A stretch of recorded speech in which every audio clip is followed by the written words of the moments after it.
Greetings and salutations. My name is Skipper the 14th, and you joined me for another journey through the Test of Time Metaseries. In the last episode, we finished up Rome's journey through the Metaseries and ended our final game with Rome, achieving a scientific victory in Civ 6. And in this video, obviously, we're going to be starting again in Civ 3, but this time with a new civilization. It's the wrong It's the wrong menu. I'm gonna be using my homebrew mod again. Um, and for this video series, we are going to be playing on an archipelago map script because the civilization that we are playing as in this series is England, as decided by the Wheel of Destiny, as I called it. If you didn't see that little interstitial episode last time, then we are playing as England for the next four games. So, a little bit of context for like what my mod has changed before we continue. In the base game of Civilization, that's again the wrong menu. In the base game of Civilization, England are seafaring and commercial. In my mod, I've made them seafaring and industrious, mostly just because, like, they were the pioneers of the Industrial Revolution, and I think they invented the steam engine. I could be wrong about that. I should look these kinds of things up before I start making claims, but they were the front runners of the Industrial Revolution. They were one of, if not the first nations to start, building large factories powered by steam engines and employing, hundreds of people and um, so on and so forth. So I figured industrious was a little bit more fitting in that regard. Um, and seafaring is the same as the base game. Obviously, Britannia rules the waves and all that. Um, and another thing worth noting is both a small tweak I've made to the seafaring trait.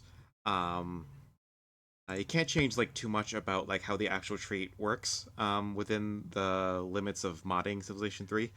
But what you can do is assign them assign there are certain things you can change, but not the actual new mechanics behind them. Like there's certain other bonuses you can assign to them. Anyway, seafaring civilizations also allow seafaring civs to build a watermill building in their cities. It requires a river in the city's big fat cross, and it will give a small production bonus, small shield bonus to the city. I think it's 25%. I set it to.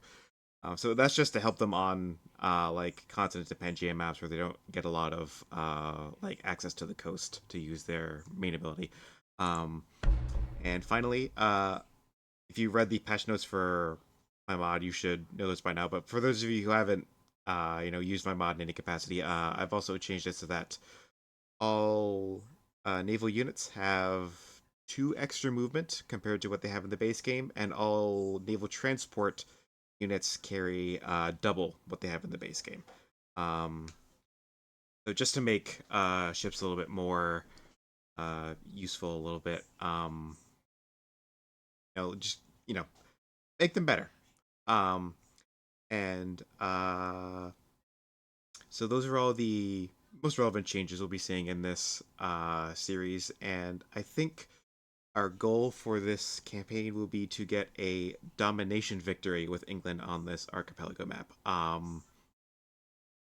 Just because England controlled the largest empire in the world in human history at one point. Um, so what better way to emulate that than just conquering as many people until the game tells us to stop, so to speak. Without any further ado, let us go. All right.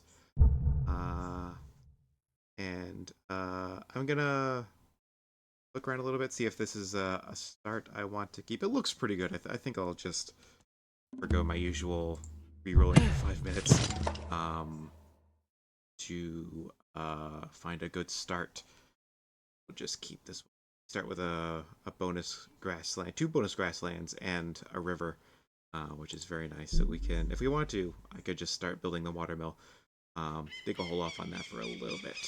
I think we'll start with a Kura instead of a warrior, since yeah, it's an archipelago map, so there's going to be like all the land is going to be broken up into a bunch of small islands. So having like land and military units to explore will be less beneficial than seafaring units. And set the lighters right.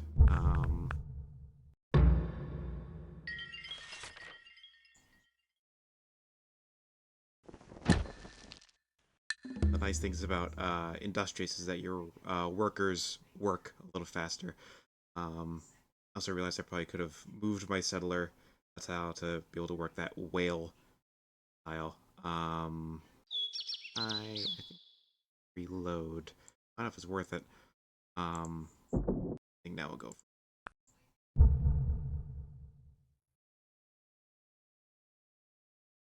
Pretty big island so far, looks like.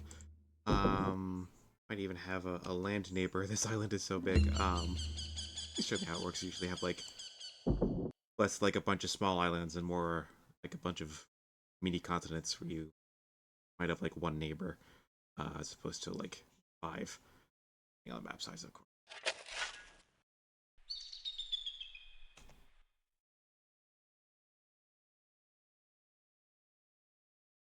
I think we do in fact have someone else on this continent. So naturally they will be our first targets. It's the Celts. Kind of fitting to have the Celt as a neighbor to the English. Yeah, that's fine. Build another Kura. This over here so we can get nice tasty cows munch on.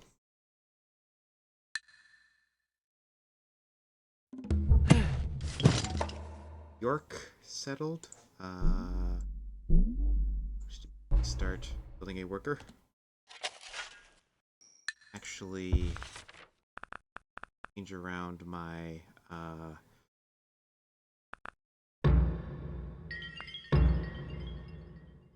to go after the Celts before they get too big and secure the continent for myself.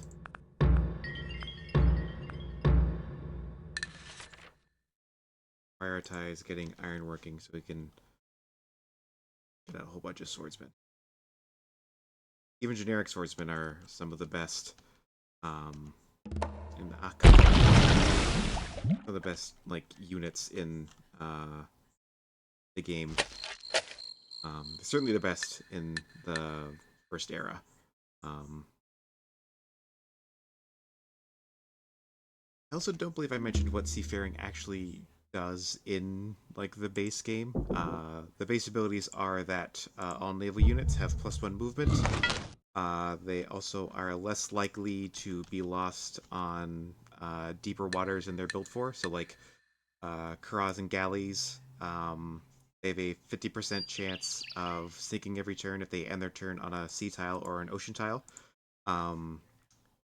Seafaring civs turn that into a 25% chance. So instead of like a 50-50 dice roll, it's a 25-75. And I believe the Caravel in the, that's what it's called, the first like unit in first naval unit here in the the Caravel here in the Renaissance era. It can travel on sea squares just fine, but there's a chance that we'll die on a deep ocean tile. So again, seafaring will not necessarily prevent that from happening, but lower the likelihood of it happening.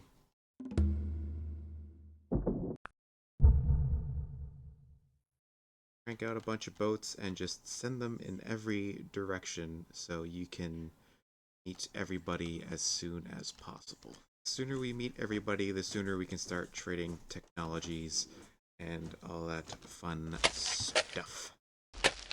There are a lot of, on top of these like smaller continents that fit one or two, there are also a lot of these smaller islands dotted about.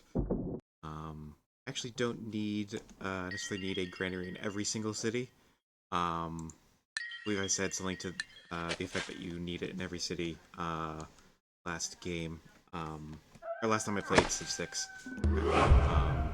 And that's actually you only need like a handful in like your first couple cities. Help crank out the settlers, and once you're like done settling new cities, then no longer really need them, because they're comparatively very expensive. They spawn huge desert, so well, not necessarily huge, but substantial sized desert with really covered in floodplains. So food in that area will be limited for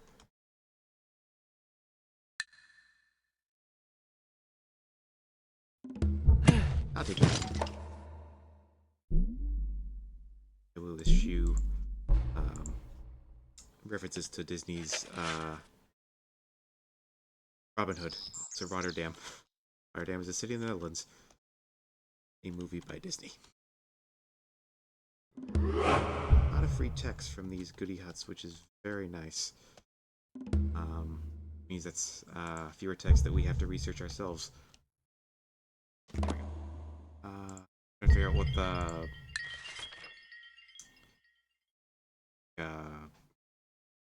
word shortcut was for opening this Diplo menu.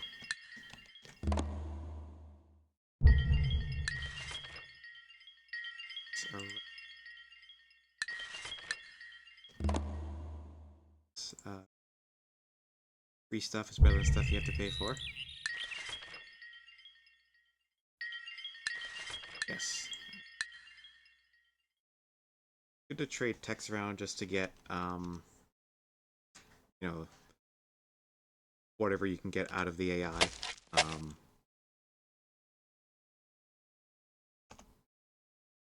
They're gonna get those texts anyway. Like if you don't trade them text, then either they'll research them themselves or someone else will trade it to them. So like, you know, there's very little harm in trading text to others. I don't think there's an option in Civ 3 to turn off tech trading like there is in Civ 4. So,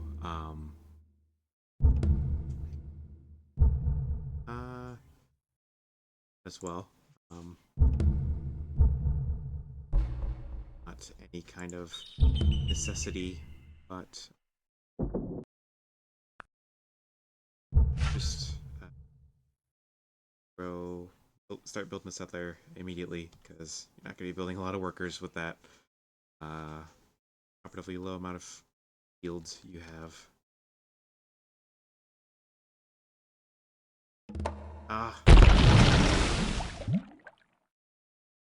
Well, 25% chance. I think before we even start going after, we want to get as many cities out as we can. So that we want bigger power base to launch our. Like, unfortunately, doesn't look like we have any iron in our immediate vicinity. It looks like Celts actually have the only iron on the continent, so settle like an island that has some. So wait until we get map making, because these Kuras don't have any cargo space for to carry units around. I'll wait. Order get horses, but do they have any like good spots to down a city otherwise? So I could put it there. Yeah. Back in your city is a little tight. And there we go. Since we discovered philosophy first, we get that for free, which is very nice. Just keep cranking out settlers, Nottingham. They have the production to do anything else. Certainly need optimal city placement. We're only playing on the warlord, I think. Whatever this is, like the second highest, second lowest even. Put the city here. I can share the cow with York when it needs it. Preemptively build a barracks here in London. I think the game plan might instead be to chariot rush the Celts, unless there's iron in these 4 tiles that we haven't revealed yet. Yes, we have. All right. Get it. Daddle. Slow difficulty this early on. The guys don't necessarily have a lot to offer, but we'll make better use of their gold than they will. Yeah. Oop. India, not Inca.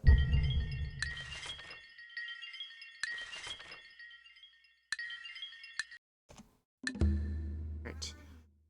We finally hooked up horses so we can start cranking out a few dozen chariots. Not gonna focus on that until we've gotten more land settled.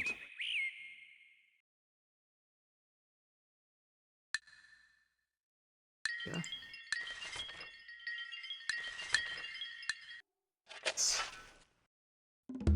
Yeah, there's no iron. This portion of the map. That's. I don't know if we've met everybody. Yeah, there's at least one more. I think there are 8 total players. Build 1 galley with a slightly faster ship to explore with. Indians are building the cards. I wonder who will get it. And hopefully we will when we conquer everybody. But domination victory in Civ 3 and in Civ 4 doesn't work like it does in 5 and 6. The goal is to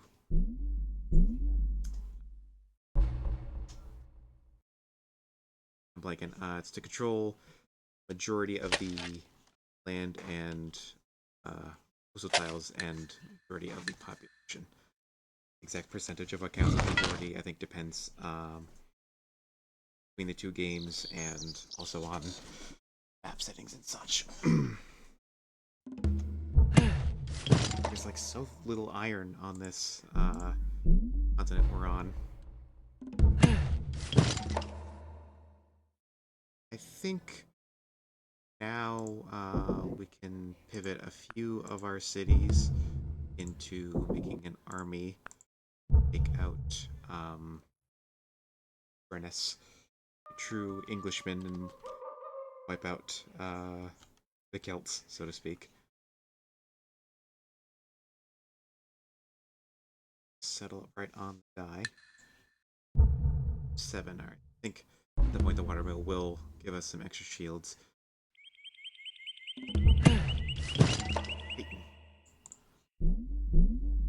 Burlington, that was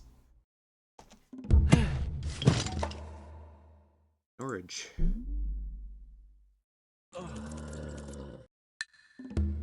Now we will chariots on the guys, which gives at least that city access to it without having to go down the jungle and build a road.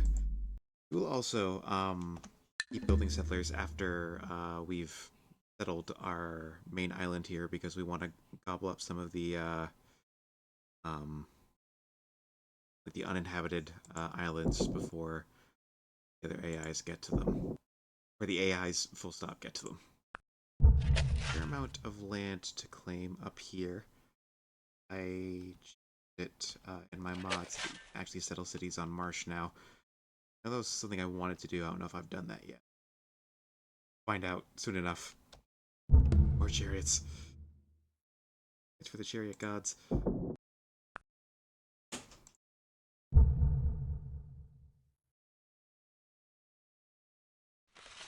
4. Okay, so we can fit 2 settlers and 2 workers, or just 4 settlers on that galley.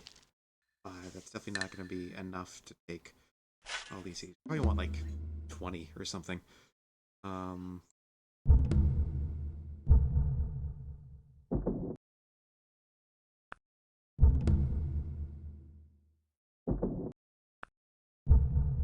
a few more cities towards the war effort. Pyramids. Temple in every city on the same continent. Yeah, a lot of those wonders are going to be less useful because every like landmass is its own continent, so that would only benefit this mainland here. It would benefit nowhere else. Front Richmond.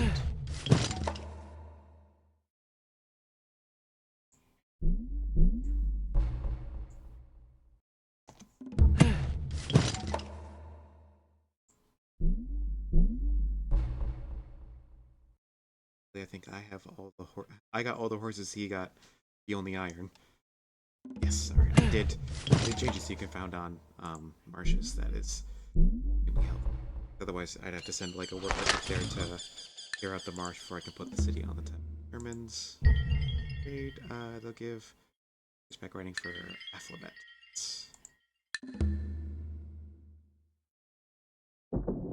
Barracks first before you start building.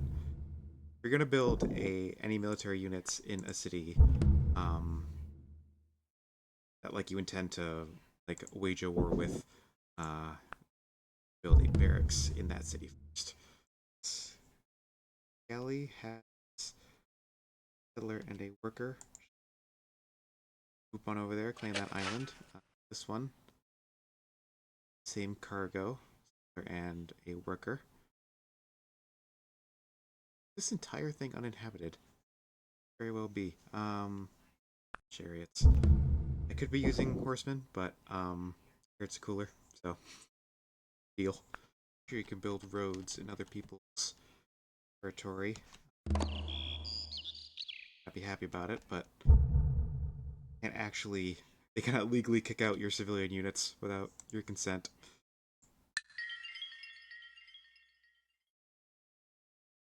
We will, quote unquote, move our quote unquote soldiers out of your quote unquote territory. Out of your quote unquote sovereign land. I think the mainland is pretty settled at this point. So we can pivot towards settling overseas. Yeah, there's definitely no one on this because they would have grabbed that goody hut if there were. Awesome. We have a worker.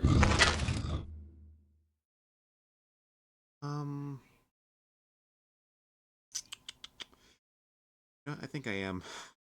I said I wasn't going to, but I think I am going to build the pyramids just so I don't have to build temples in all of these cities, and we can close up the gaps.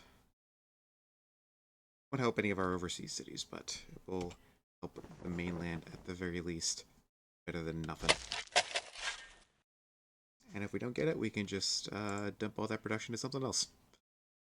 Hopefully the Great Lighthouse. Hopefully we can cross that entire gap, speak, with just our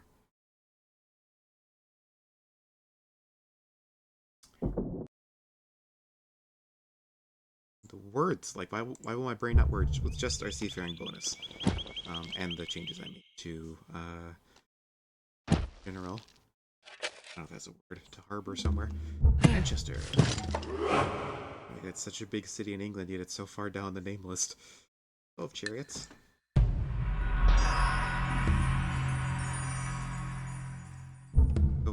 Definitely go for Republic. Hey, you, out of my land.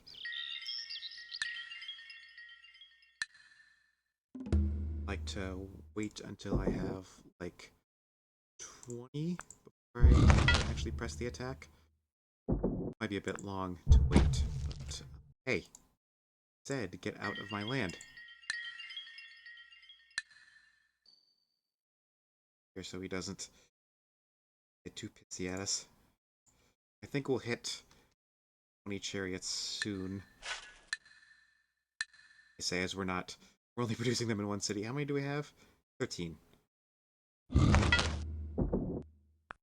don't necessarily need all of them right now. I could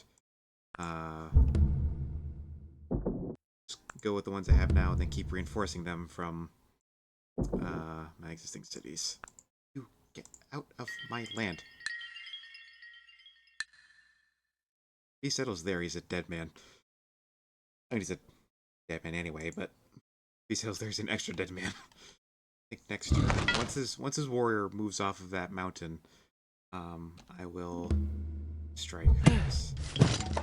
I don't want to. I don't have to deal with him camping a warrior on a mountain. It's I need. All right. Will. Dang it. There we go. All right. Also gives us some more workers to work with.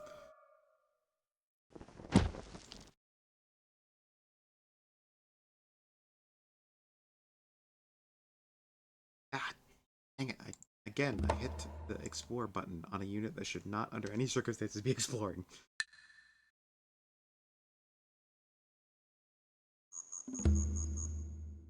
Just take it.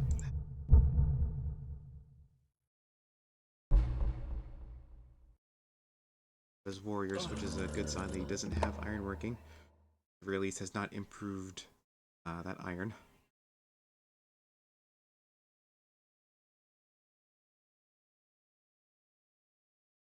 I have silk, our trade network, Très Jolie, so building harbors as well, and some veteran naval units as well.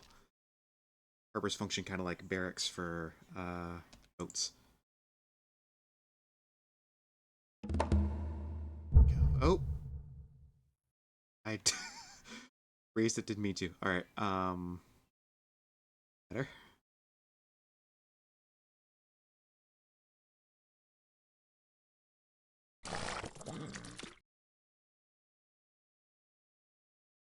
Definitely need reinforcements. We've lost a lot in impeachments so far.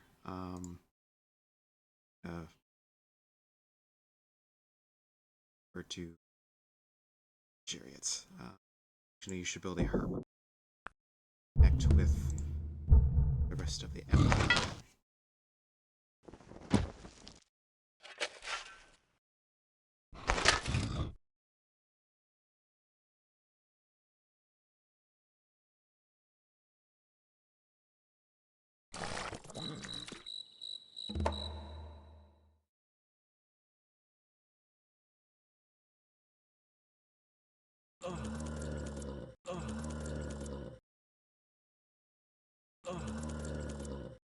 Why you keep building units even while you're at war.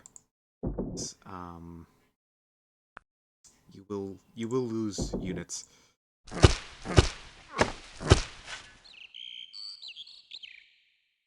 There we go. Capital. Very good. Lots of tundra, but regardless.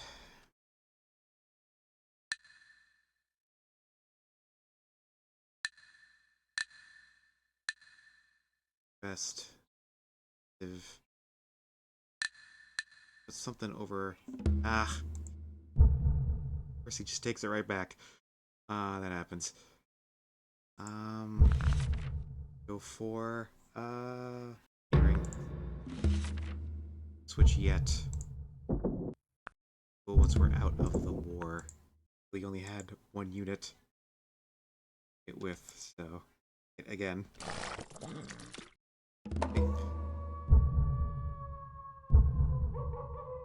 Trouble is though, that does cut the population down.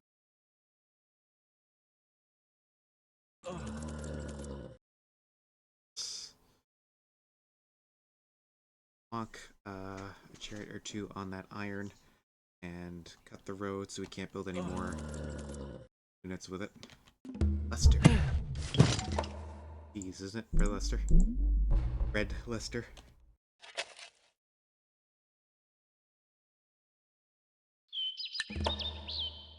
Look like he's got much of anything, much if anything left in military department.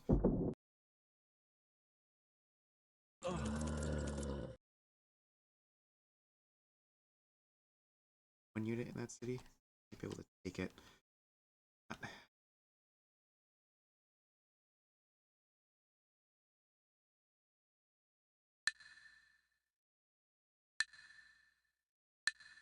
And they're building courthouses in our cities so that we can actually get some useful yields out of their tiles.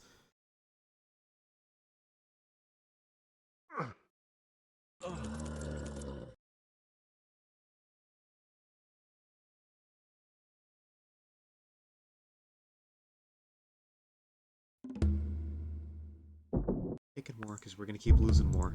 So,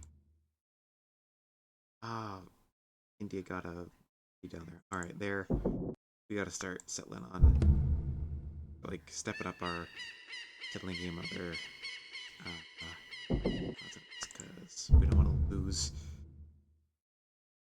land. Damn.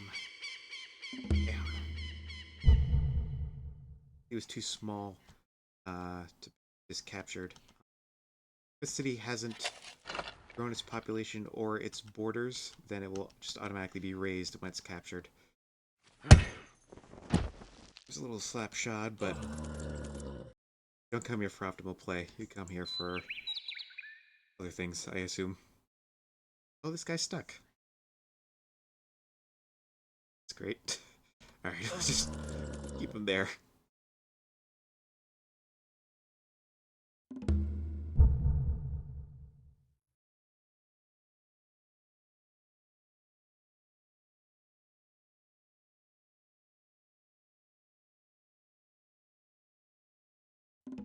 Nope.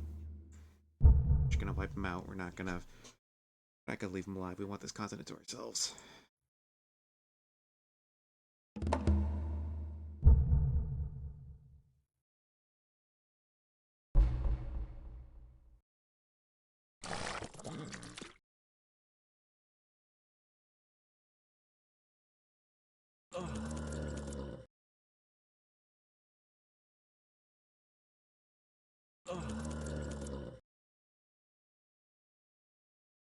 I think for the time being we can ease up on the chariot production. We carry all these settlers somewhere. This galley is full. Full?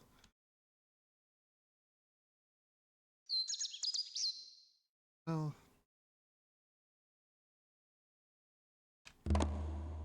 one of the settlers.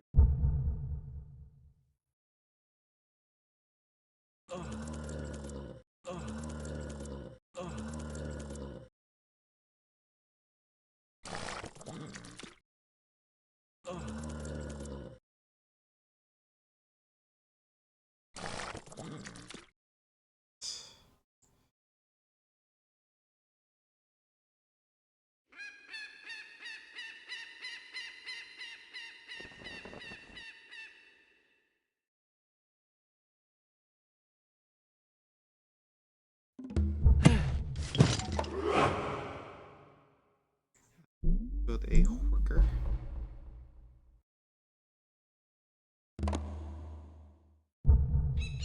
There.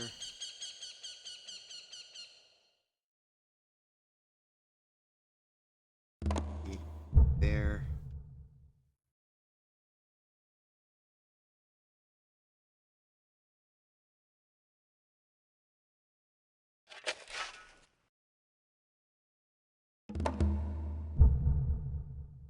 And now the Celts are gone. So we fill out this continent as we see fit. But I think with that being done and dusted, I'm going to call this episode here. So,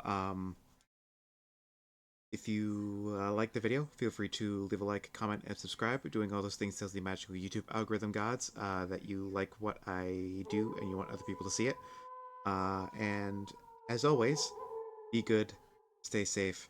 I'll see you all next time.